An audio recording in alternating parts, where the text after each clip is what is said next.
Агро-стартап программасында катнашкан Татарстан фермерлары акрынлап эшләрен җайга сала башлады. Иң җитезләре инде көздән үк фермаларын төзеп, малларын яңа торакларга күчереп өлгергән. Теләче районыннан 6 фермер узган ел шушы программада катнашкан булган. 6-сы да ярдәм акчаларының файдасын күрә. Бу атнада хәбәрчеләребез аларның эшчәнлеге, киләчәккә уй фикерләре белән танышып кайтты. Улы Мәтәскә авылында хәзер ферма үзәге эшләп килә, ягъни авыл эшмәкәрләренең фермалары, складлары хәзер бер урында. Элеккеге колхоз фермалары урынына җыелган. Андагы 6 ферманың икесе Илнур Фатиховныкы. Монда бер нәрсә дә юк, август айында тип-тигез җире, шул яңа җиргә казык кагып эшли башладык. Шуннан башланып киткән эшләр менә шундый дәрәҗәгә барып җитте инде. Элек Фатиховлар гаиләсе шәхси хуҗалык буларак теркәлеп, малларны ишек алдында асраган. Узган ел исә ферма булдырганнар. Үзләренең акчаларына башлаган эшне дәвам итәргә агро-стартап программасы буенча алынган грант булышкан. Эш булмаганлыктан инде бездә колхозлар бетте. Эш булмагач ничесен? Икебез дә эшсез. Шунлыктан килеп чыкты инде. Нәрсә булса эшләргә кирәк бит инде.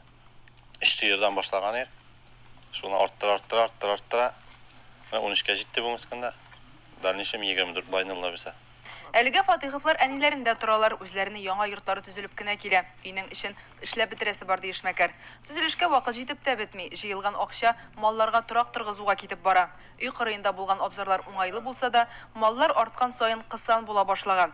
Мәсәлән, быел гына хуҗалыкта 3 бозау туган, әле тагын 8 сыер бозауларга тора. Яңа фермада исә барысына да урын җитә.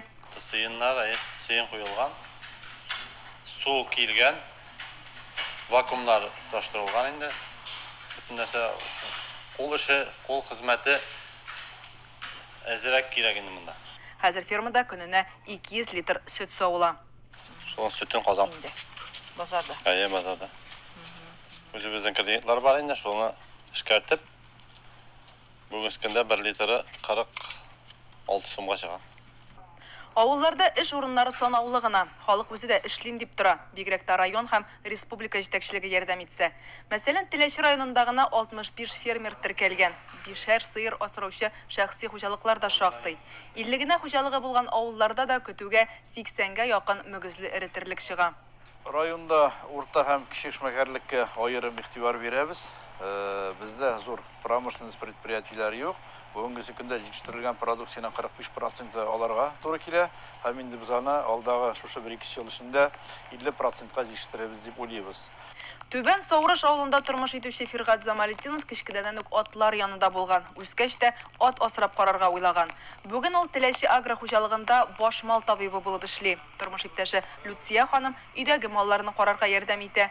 Өйләребездә малларыбыз күп, 6 баш сыер малыбыз бар, 10 баш үгезебез бар.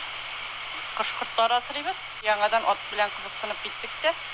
Яңадан шушы начинающий фермер программасына кирип, 40 баш атка грант тотып, 1,361,500 грант тоттык.